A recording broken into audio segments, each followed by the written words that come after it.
Assalamu alaikum, students of class 6. Welcome to the online class English. Today's task is grammar and revision for the fourth online test. At first, write down the answers of home tasks. You have some home tasks from subject verb agreement. So take out your copy, grammar copy, and tally the answers.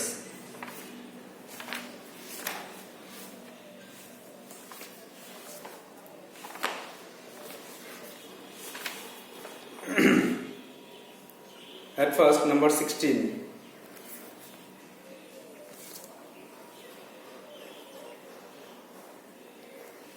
Number 16. The crowd dash wild with joy. জনগণ আনন্দে আত্মহারা হয়েছিল। The crowd এখানে জনগণ, এটা কিন্তু single unit বলা আছে, এই জন্য কিন্তু ইজ হবে। জনগণ সমষ্টি বলা আছে, এই জন্য ইজ। নেক্সট দেখো 17। The jury dash divided in taking decision. বিচারক মণ্ডলী তারা মত প্রকাশে বিভিন্ন রকম মত প্রকাশ করেছিল। বিভিন্ন মত প্রকাশ করার জন্য কিন্তু পুরো নম্বরে আর হয়ে যাবে। Next 18।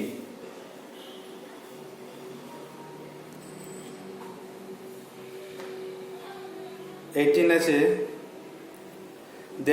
There dash a group of boys in the field. বাগানে একদল মাঠে একদল ছেলে আছে। একটা দল, এই জন্য সিঙ্গুলারে ইজ করতে হবে।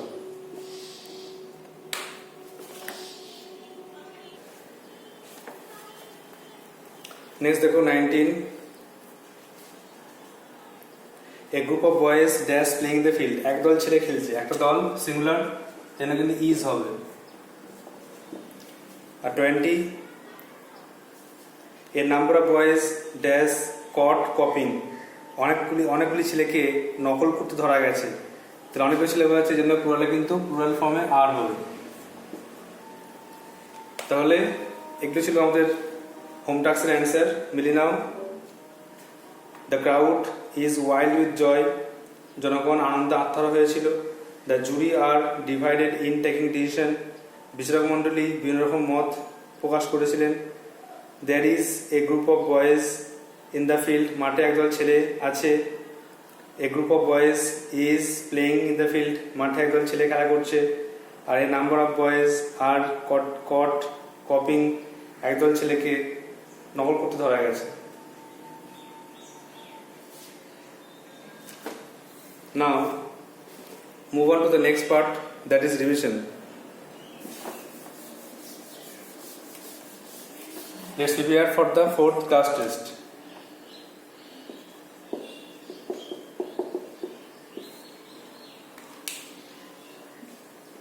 Just take out a textbook and also the syllabus of fourth class test. So the syllabus আছে lesson 9, lesson 10. At first, lesson 9.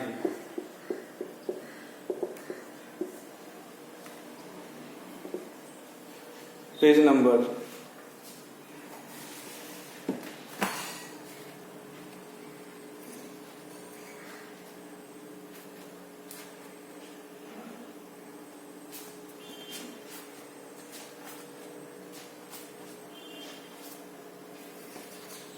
90.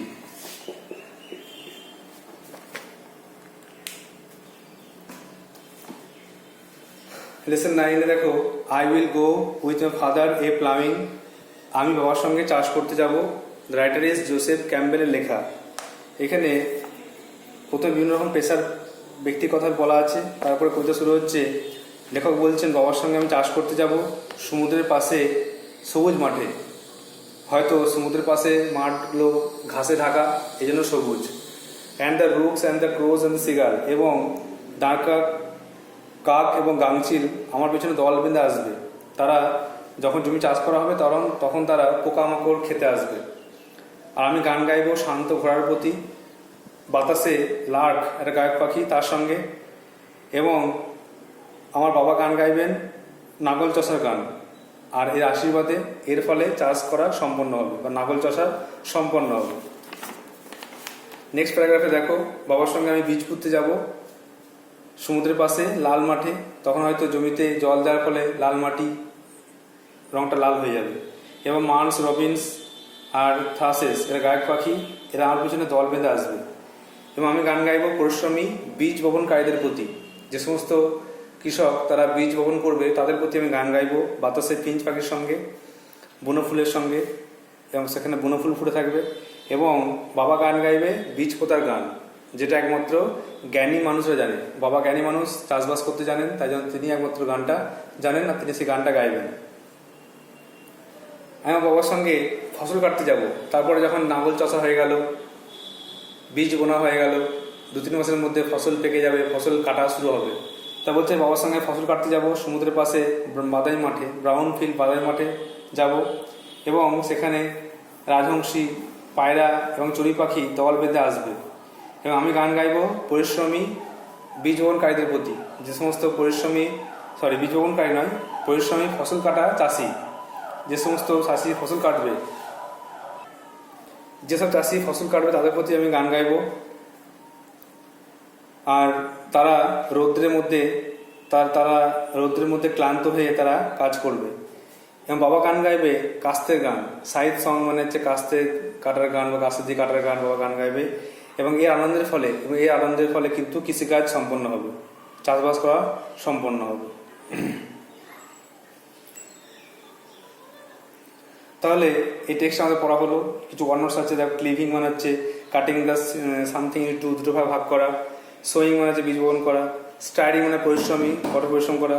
R Finch হচ্ছে এক প্রকার গায়ক পাখি। নেক্সট দেখো অ্যাক্টিভিটিগুলো আছে। অ্যাক্টিভিটির মধ্যে অ্যাক্টিভিটি 1 দাগের আছে চুজ দ্য কারেক্ট অপশন আছে, ট্রু, তারপর লাইনটা পূর্ণ করো 2 দাগের। 4টা কোশ্চেনটা ভুল আছে, এই জন্য 4টা 2টো করেছি, 1টা করায়নি।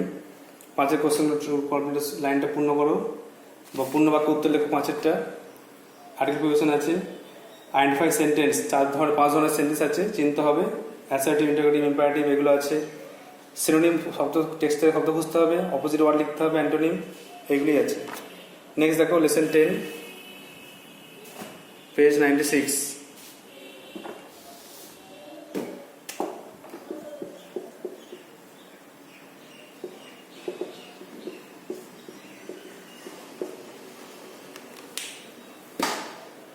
দেখো লেসন 10-এ স্মার্ট আইসক্রিম, বুদ্ধিমান চালাক আইসক্রিম, লেখা হচ্ছে পল জেনিংসের লেখা।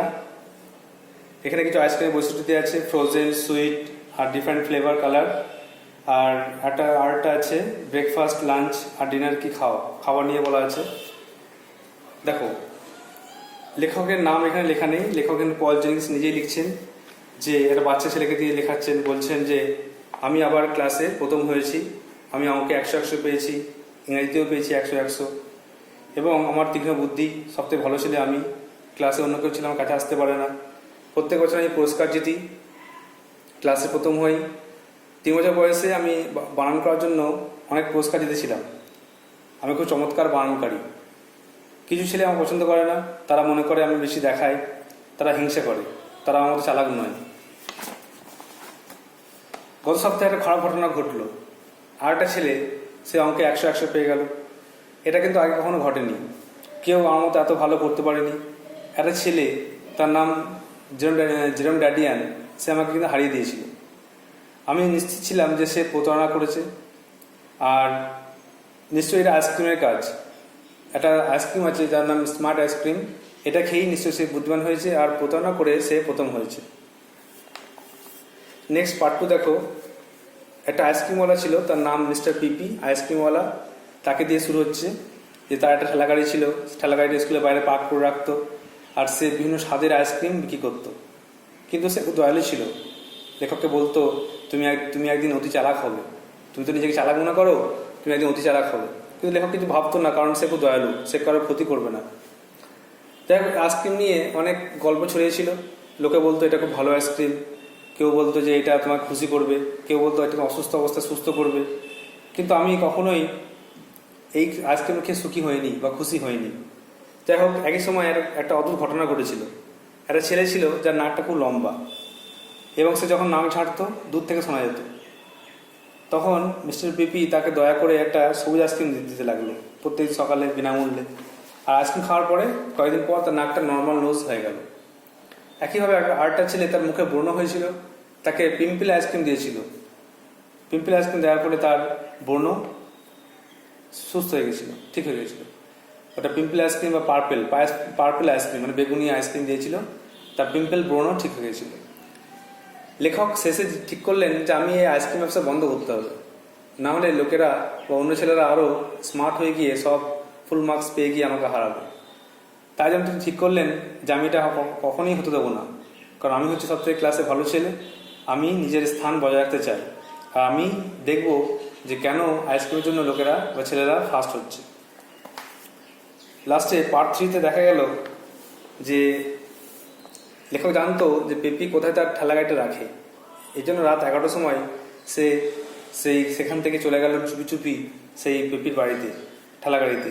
সেখানে গিয়ে ঠেলাগাড়িতে টর্চ মেরে দেখলো বিভিন্ন ধরনের আইসক্রিম আছে, তার মধ্যে আছে আপেল, চেরি, কলা, কালো জাম, আম, তরমুজ ইত্যাদি।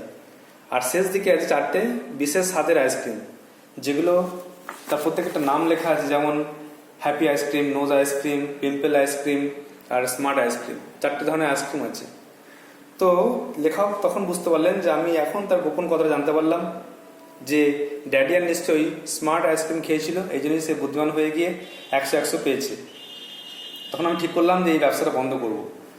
আমি একটু বালি নিয়ে গেছিলাম, বালি নিয়ে গিয়ে ঠিক করলাম যে সব আইসক্রিম দিয়ে নষ্ট করব। তো ওই স্মার্ট আইসক্রিম ছাড়া সমস্ত আইসক্রিম একটু করে বালি দিয়ে নষ্ট করে দিল। লাস্টে যখন স্মার্ট আইসক্রিমের পালা এলো তখন সে কিন্তু ভাবলো একটু খেয়ে দেখি, যদিও দরকার নেই, আমি তো ইতিমধ্যেই স্মার্ট, বুদ্ধিমান, আমার তো খাওয়া দরকার নেই, তবুও সে ট্রাই করে দেখি। যাই হোক, সে একটু খাওয়া শুরু করলো, আর একটু খাওয়া শুরু করার পর থামাতে পারলো না, অনেকটা খেয়ে নিল। খাওয়ার পরে কিন্তু সে বুঝতে পারলো যে সে একটা ভুল করেছে। সে ভাবলো আমি আর আগের মতো মনে হচ্ছে না। পরের দিন যখন ঘটনা ঘটছে, সে ভাবছে আমি তো আগের মতো বুদ্ধিমান নই। এরা অঙ্ক করতে বসছে, অঙ্ক করতে গিয়ে অঙ্ক সে আটকে যাচ্ছে। সেটা হলো 1 আর 1 কি হয়, 1 আর 1 2 হয়, 1 আর 1 3 হয় না 4 হয়। সেই অঙ্কটা 1 আর 1 2 হয়, সেটাই ভুলে গেছে। মানে স্মার্ট আইসক্রিম খাওয়ার পরে সে আর স্মার্ট নয়, হি বিকেম ডাল, সে বোকা হয়ে গেছে। এখানেও কিছু কোশ্চেন আনসার আছে যেগুলো আগে করানো হয়েছে, ভালো করে দেখে রাখতে হবে। আর নেক্সট দেখো গ্রামার।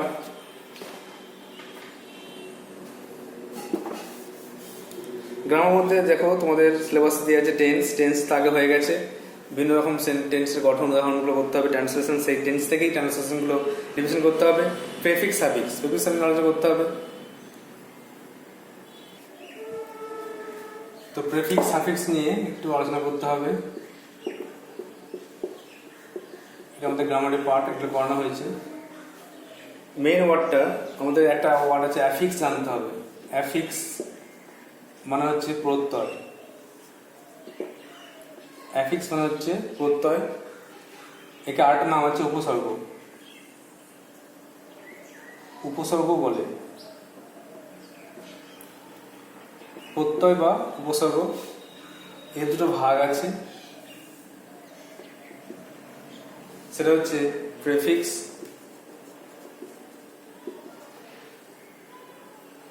এটাকে বলে উপসর্গ, এটাকেও নাম উপসর্গ।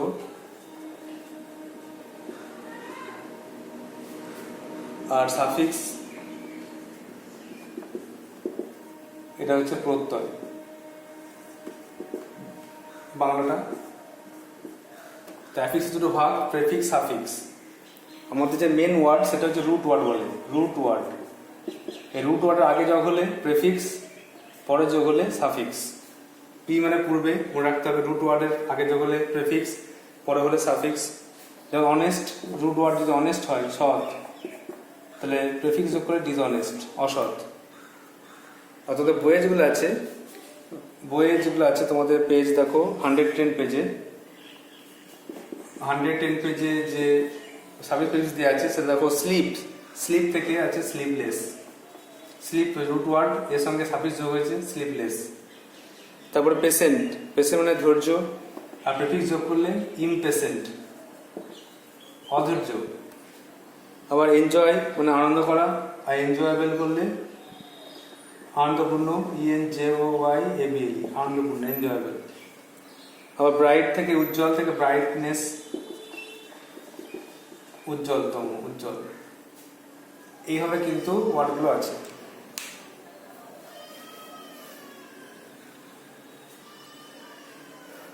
এভাবে বিভিন্ন রকম ওয়ার্ড দিয়ে তার আগে পরে যোগ করে নতুন শব্দ তৈরি করা যায়, অপোজিট করা যায়। যেমন অনেস্ট থেকে ডিজাইন অপোজিট হয়ে গেল, ম্যাচিওর থেকে ইম্যাচিওর, ম্যাচিওর ইম্যাচিওর, ম্যাচিওর ওয়ার্ডটা রুট ওয়ার্ড, রেগুলার ইররেগুলার এ হবে, রেসপন্সিবল ইরেসপন্সিবল। এই অনেক ওয়ার্ড আছে যেগুলো প্রেফিক্স যোগ করে অপোজিট করা হয়, আর সাবিস যোগ করে তার ফরম্যাটটা চেঞ্জ হয়, অর্থ চেঞ্জ হয়। তো এগুলো তোমার বই থেকে প্র্যাকটিস করতে হবে, বাইরে থেকে যে কোনো গ্রামার বই থেকে প্র্যাকটিস করতে পারো।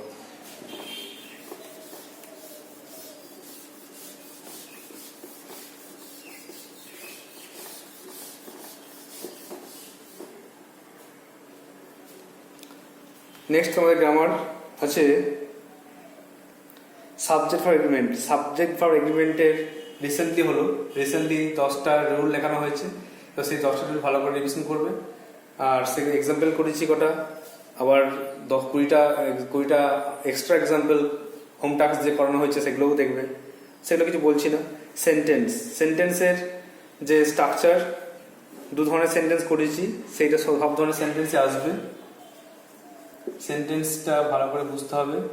সেন্টেন্সের 2টো পার্ট করানো হয়েছে, একটা হচ্ছে কাইন্ড অনুযায়ী, প্রকৃতি অনুযায়ী, একটা স্ট্রাকচার STRUC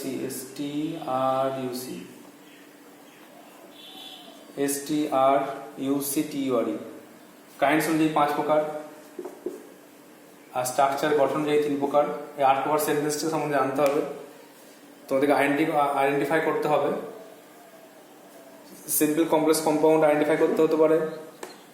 আবার অ্যাসার্টিভ, ইন্টারোগেটিভ, ইম্পারেটিভ এটাও আইডেন্টিফাই করতে হতে পারে।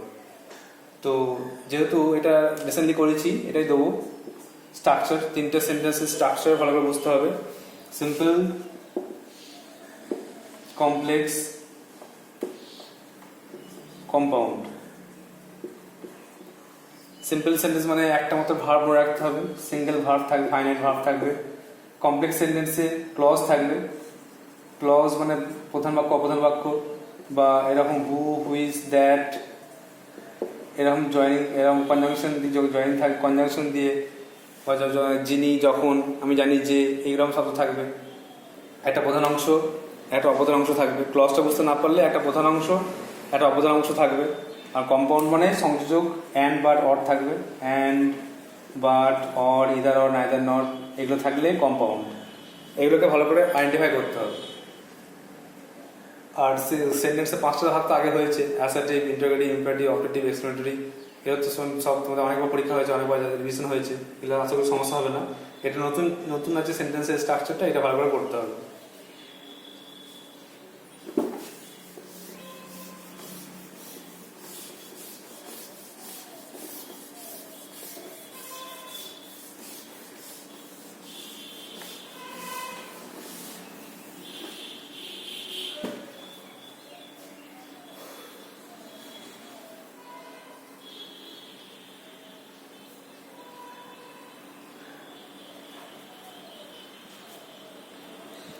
নেক্সট আছে ডিগ্রি।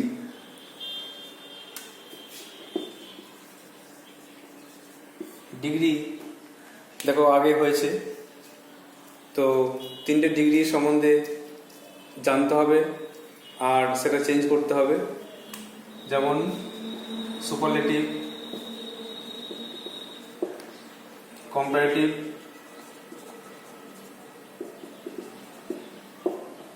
আর পজিটিভ। 3 প্রকার ডিগ্রি সম্বন্ধে আমাদের ক্লাস হয়েছে। সেই প্রথম পার্টটা হচ্ছে সুপারলেটিভে দা থাকবে আর অনেকের মধ্যে তুলনা বোঝাবে। কম্পারেটিভে দ্যান থাকবে এবং সেটা 2-এর মধ্যে তুলনা বোঝাবে। আর পজিটিভে অ্যাজ থাকবে বা সাধারণ অ্যাডজেক্টিভ থাকবে এবং সাধারণ তুলনা বোঝাবে। এই কটা সাধারণ নিয়ম কিন্তু মনে রাখতে হবে। এক্সাম্পল দিয়ে যদি করায় তাহলে এক্সাম্পল লেখা যাবে যে English is the best subject. English সবচেয়ে ভালো বিষয়। কম্পারেটিভ করলে ইংলিশ ইজ দাটা উঠে যাচ্ছে, বেস্টের কম্পারেটিভ ফর্ম বেটার। এই কম্পারেটিভ ফর্মগুলো মনে রাখতে হবে, গুড বেটার বেস্ট মুখে রাখতে হবে। English is better than any other subject.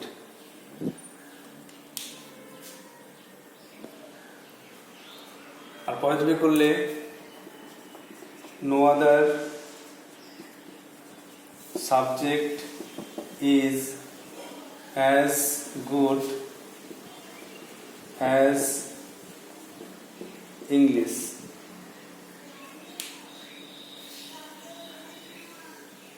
তার ইংলিশ সবচেয়ে ভালো সাবজেক্ট, সবচেয়ে ভালো বিষয়। ইংলিশ অন্যান্য সাবজেক্ট থেকে ভালো বিষয়, আর অন্য কোনো সাবজেক্ট ইংলিশের মতো ভালো নয়। এটা হলো রুল 1, 1 নম্বর নিয়ম। আরটা আছে রুল 2 বলা যায়, সেটা হচ্ছে ইংলিশ ইজ যদি বলি one of the best subjects, তখন মানটা পাল্টে যাবে, হবে ইংরেজি অনেকগুলি বিষয়ের মধ্যে একটি ভালো বিষয়। কম্পারেটিভ করলে ইংলিশ ইজ বেটার দ্যান, এনিটা পাল্টে হয়ে যাবে মোস্ট হয়ে যাবে, মোস্ট আদার সাবজেক্টস। ইংরাজি অন্যান্য অনেক বিষয়ের থেকে ভালো সাবজেক্ট। আর পজিটিভে শুরু হবে ভেরি ফিউ দিয়ে, ভেরি ফিউ সাবজেক্টস আর অ্যাজ গুড অ্যাজ ইংলিশ। এ হবে রুল 1 আর রুল 2। মানে একটা দা থাকলে কি হয়, আরটা থাকলে ওয়ান অফ দ্য থাকলে কি হয়, এই দুটো রুল বোঝানো হলো। আরটা আছে সেটা হলো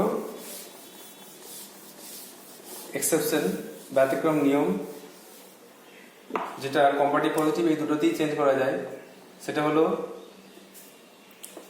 সিমলা ইজ কুলার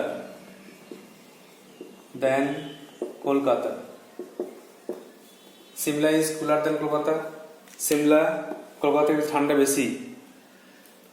তো পজিটিভ করতে গেলে এটা ঘুরিয়ে করতে হয়। এটা কোনো দেখো দেন আছে, কিন্তু দেনের পর এনি আদার মোস্ট আদার কিছু নেই, এই জন্য কিন্তু এটা ওই রুল 1 রুল 2তে কাজে লাগবে না। তোমাকে কি করতে হবে, ঘুরিয়ে অর্থটা লিখতে হবে। লিখতে হবে কলকাতা ইজ নট সো কুল বা অ্যাজ কুল অ্যাজ সিমলা। এখানে বলছে সিমলা কলকাতা থেকে ঠান্ডা বেশি, তো এখানে উত্তর হবে কলকাতা সিমলার মতো ঠান্ডা নয়, তার মানে সিমলা বেশি ঠান্ডা।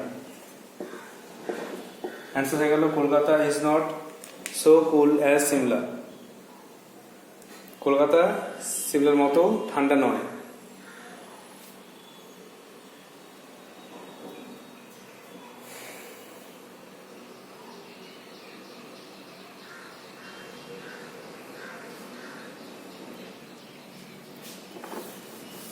এইভাবে ডিগ্রি ডিভিশন শেষ হলো।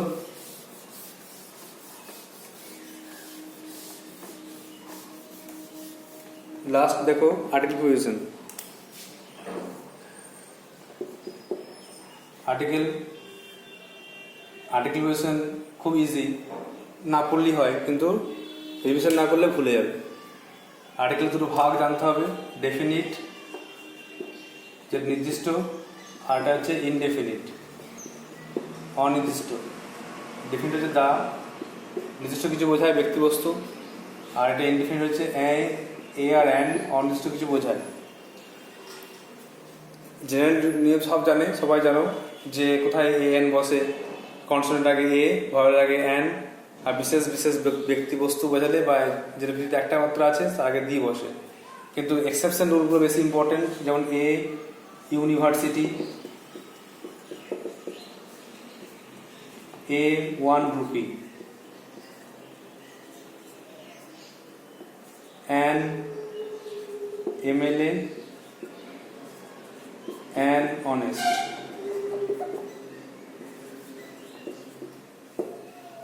এই এক্সেপশনগুলো বেশি ইম্পর্টেন্ট। উচ্চারণটা ইউ বা ওয়া হলে তার আগে এ বসে, a university, a one rupee. আর উচ্চারণটা কনসোনেন্ট, কিন্তু উচ্চারণ যদি হয় ভালো মতো তাহলে অ্যান হবে, an M L A. M too উচ্চারণ এম, আর এইচ এন এস টি উচ্চারণটা অনেস্ট, এই জন্য উচ্চারণটা ভালো মতো হচ্ছে বলে an honest, an M L A.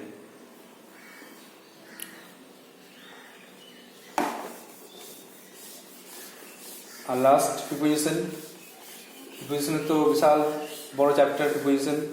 Preposition আমাদের ক্লাসও করা হয়েছে, বিভিন্ন রকম preposition, in, on, at, to, from, by, কোথায় কোথায় কি বসে না বসে এগুলো বলা হয়েছে। তো প্রিপোজিশনগুলো আসলে মুখস্থ করতে হবে। টাইমের ক্ষেত্রে জায়গা বোঝালে কি হয়, প্লেসের ক্ষেত্রে কি হয়, তারিখের আগে কি বসে, মেনলি অনের আগে যেমন অন মানডে, মানে দিনের আগে অন বসে। তারপর টাইমের আগে অ্যাট 3 PM, এভাবে কিছু কিছু ইম্পর্টেন্ট যেগুলো বেশি বসে।